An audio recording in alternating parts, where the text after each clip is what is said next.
Камчыбек Ташиевке суранч. Кудай кааласа биз далилдедик деп ойлойм. Спорт экен, бирде утулуу, бирде жеңилүү болот. Мектеп лигасы республикалык турниринин футбол боюнча финалдык беттеш өттү. Анда Жалал Абад облусунан номер 35 Жумабек Чаргынов мектебинин окуучулары жана Ош облусунан номер 4 Киров мектебинин командасы финалга чыкты. Оюн Көкжаңгак шаарындагы Борбордук стадиондо өттү.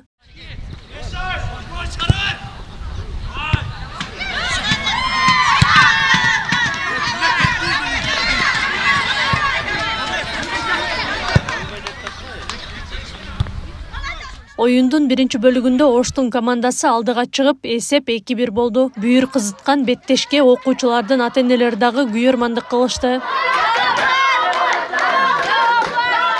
Оюн мыкты деңгээлде өтүп атат.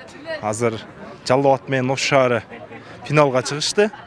Ошо биз Ош шаарын колдоп келгенбиз. Оюн мыкты деңгээлде болуп, күчтүүсү жеңсин. Кайсыл Жалал Абадбы, Ошпу, разницасы жок. Күчтүүсү жеңсе болду. Азыр аябай мыкты оюн көрсөтүп атышат.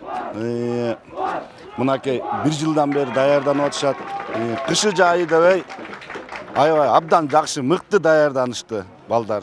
Суукка карабай, бизде өзү негизи аябай суук болот. Спорт зал жок. Ош, Чүй, Баткендерге караганда алар деми жакшы да эмелери. Ага карабай биздики жакшы ойноп атышат, мыкты ойноп атышат. Балдарыбыздын ар бир кадамын ийгиликке деп багыштап, Кудай кааласа ушул жерде топ тепкенде, биз өзүбүз кошо тепкендей болуп, аябай катуу дем күч менен ушул жерде отурабыз.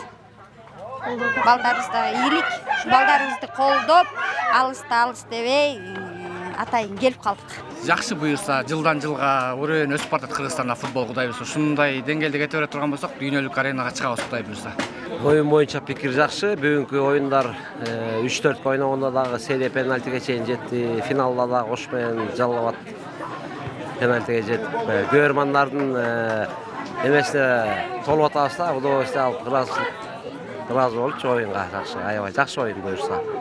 Оюндун экинчи бөлүгүндө Жалал Абад командасы эсепти теңдеди. Мындан улам оюн эрежесине ылайык пенальти менен жеңүүчү аныкталды. Ошентип Оштун номер 4 Киров мектебинин командасы футбол боюнча мектеп лигасынын чемпиону болду.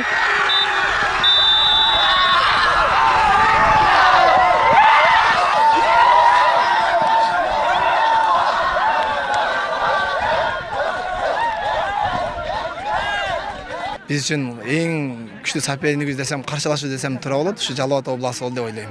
Өтө кыйынчылык болду. Себеби эки команда өтө күчтүү экен. Абдан кыйынчылыкка турду. Аягында сөзсүз түрдө бирөө жеңиш керек экен. Кудай насип кылып, биз жеңишке жеттик десем болот. Кудай кааласа, мына 4-чү жолку школьный лигасына катышып келебиз. Кудай кааласа, биринчи басканда чемпион болгонбуз. Быйыл да Кудай кааласа чемпион болдук.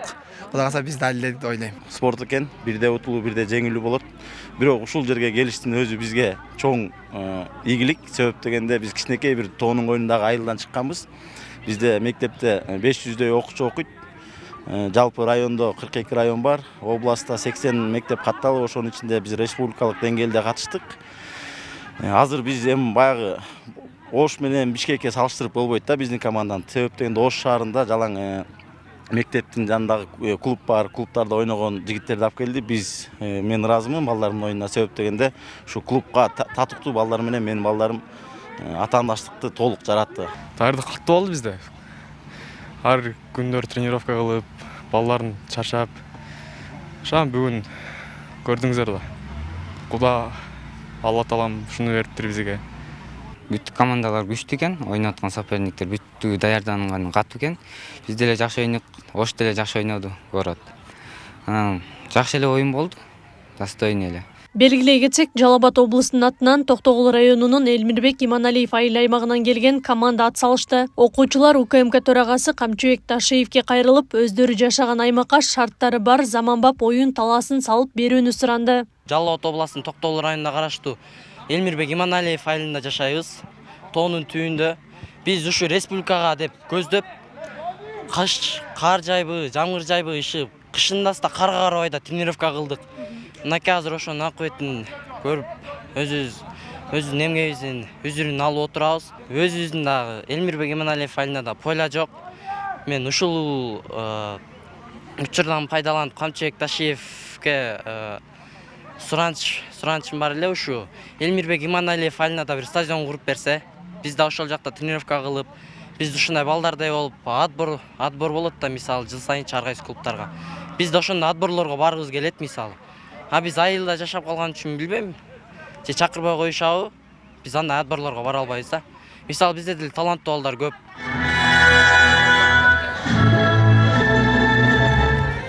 Балдар арасында экинчи орунду багыткан Жалал-Абад облусунун Токтогул районунун номер 35-чи Чарганов атындагы орто мектебинин командасы чакырылмакчы жана 600 000 сом ыйгарылмакчы.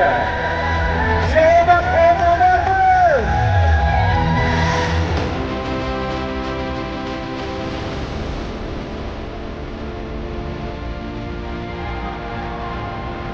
балдар командалар арасында озуп чыккан республикалык деңгээлдеги мектеп лигасынан биринчи орун алган Ош шаарынын номер 4-чү Киров атындагы мектеп гимназиясынын командасы чакырылмакчы жана ошондой эле 800 000 сом байге ыйгарылмакчы.